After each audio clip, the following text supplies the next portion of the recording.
The Legacy of Eastgate is brought to you by the Greater Columbus Arts Council and through a Chase Columbus 200 neighborhood grant.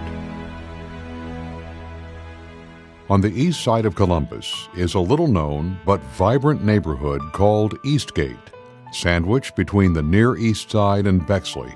This neighborhood has remained a stable and vibrant area.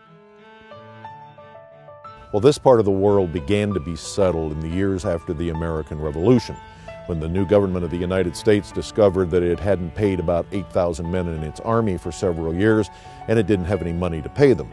But what it did have was land, a lot of land. This land was given to a Colonel Bradford. It's part of the refugee land. He then deeded 317 acres of it to Robert and Martha Nelson.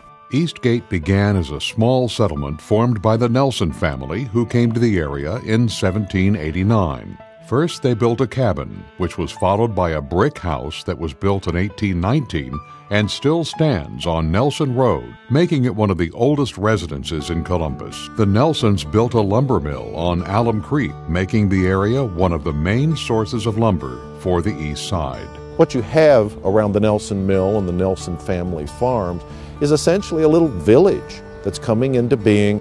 As Columbus grew out around the area, Eastgate was formed in 1916 as an automobile suburb. July of 1917 were the first ads in the Columbus Dispatch. The Baldwin brothers hired William Pitkin to be the landscape architect of Eastgate. At the same time, Pitkin also designed parts of Upper Arlington, Fifth Avenue, and Riverside Drive. The distinctive design featured curved streets and islands for planting. Through the 1920s, 30s, and 40s, Eastgate was a middle to upper middle class neighborhood, which prospered as Columbus expanded. Eastgate, I guess, was a place where there were a lot of families that I liked and felt comfortable with. It was a very family-oriented place, and the families, most of them had kids, and therefore I had a lot of people to play with, and it just was a good feeling place. Arbor Day was very important. They would give the children silver maple trees, and we brought those home and we planted them as our trees were cut down and carried away. We planted these silver maples. A sports star blossomed on the East High School football field located in Eastgate in the form of Chick Harley, who went on to play for the Ohio State University. Ohio Stadium was the house that Harley built because he was such an outstanding player. In the 1950s, change came to Eastgate. Cities are essentially places of change.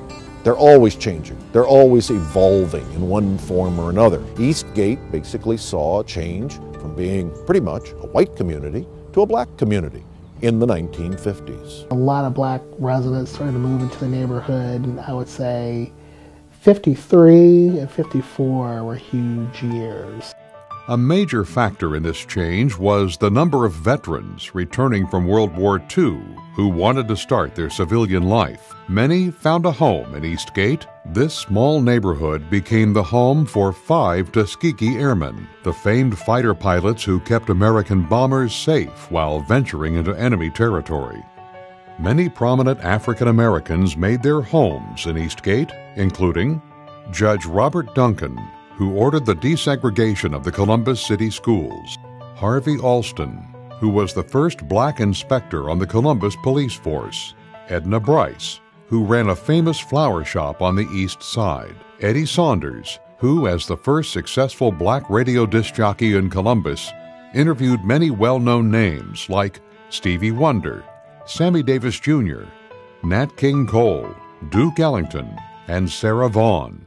Eastgate continues to prosper and has remained a stable area even through the financial crisis of 2008. It is a neighborhood that is held together through strong family ties and the vision of its residents. I'm blessed and I'm glad that my children found this house in Eastgate so that they could be raised up in a nice, decent area of Columbus. This is a neighborhood where people work together and care about each other. But our home base was here, and I love Eastgate. I wouldn't trade it for the world. It was so beautiful. It's a lovely, lovely place, and And it was unsullied in a way, you know. It was just kind of a Shangri-La. It's a great secret. This was a comfortable neighborhood.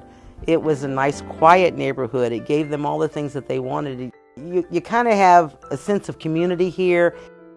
And it was more like a village raised, you know, your children, because all the neighbors looked out for each other. It was a very pleasant environment. We loved the neighborhood, and it was one of those kind of places where you knew your neighbors. It was just, it was very ideal, still is.